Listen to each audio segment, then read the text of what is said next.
Yuval, welcome back to the channel. My name is David. Today we're going to be talking about the Ricoh GR3X, which is currently my favorite point and shoot camera ever. Why? This camera is very EDC friendly because it's so small. It's smaller than my iPhone, and you could throw it in a pocket or a small sling bag for the situations where you want something that's a little bit better than your iPhone. And the Ricoh GR3X is readily available, unlike a certain camera brand that I refuse to mention, Fujifilm.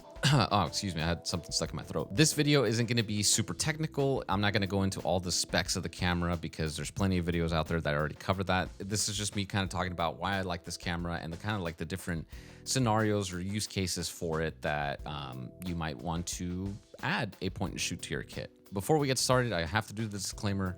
Ricoh and Nikon and your mom did not sponsor this video in any way, shape, or form. I bought everything here shown with my own hard-earned money. And with that said, let's just jump into the video. Over the last few years, there's been an explosion of compact cameras like the X100V or the X100VI, the Leica Q2 or the Leica Q3, and the Sony A7C and A7CR Mark II. But none of these are truly compact.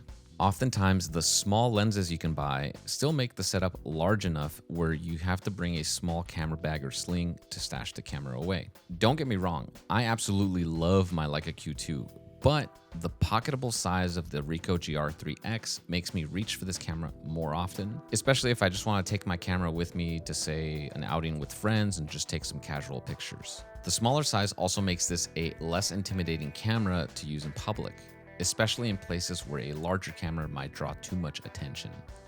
I mean, just look at this bad boy. It's smaller than my iPhone, and yet it packs a 26 megapixel APS-C sensor with a 40mm f2.8 equivalent lens, and it still fits in my pocket. This is truly an EDC camera. The one thing I do enjoy about my Leica Q2 is how it also fits well into my professional setup for paid work, but there's kind of a double-edged sword with that. Since I use this camera for work, I also have a hard time enjoying taking photos casually because I can't really separate work from play with the Q2.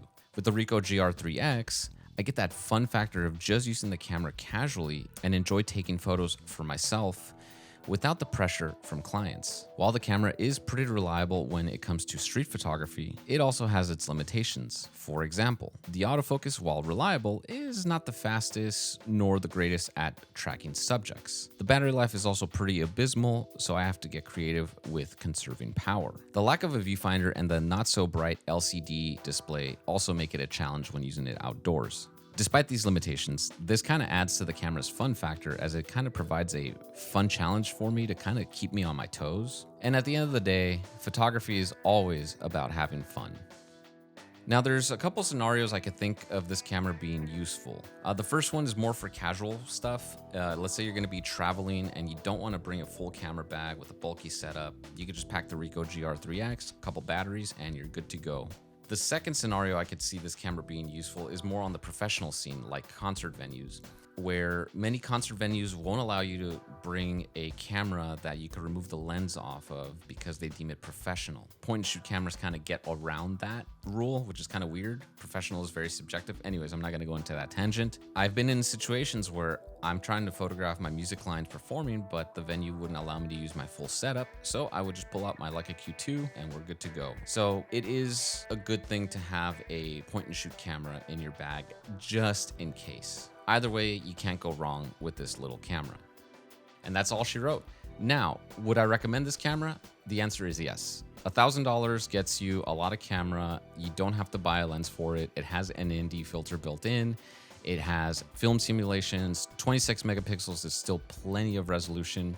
And really, this camera is good if you just want to solely do photography. The camera can also shoot video as well, but you don't buy this camera for video, you buy it for photos, especially if you want something that is a little bit better than your smartphone, but not quite a full-fledged setup. Or if you shoot a lot of live music at concert venues like I do, sometimes having a point and shoot is beneficial because you will get around the concert venue's no professional kits rule, which is a silly rule because, again, that word is very subjective.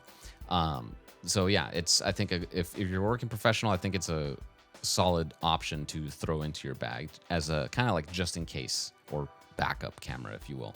So with that said, thank you guys so much for watching today's video. If you found it helpful, give it a thumbs up. If you didn't like this video for whatever reason, double tap the dislike button twice. Trust me, it works.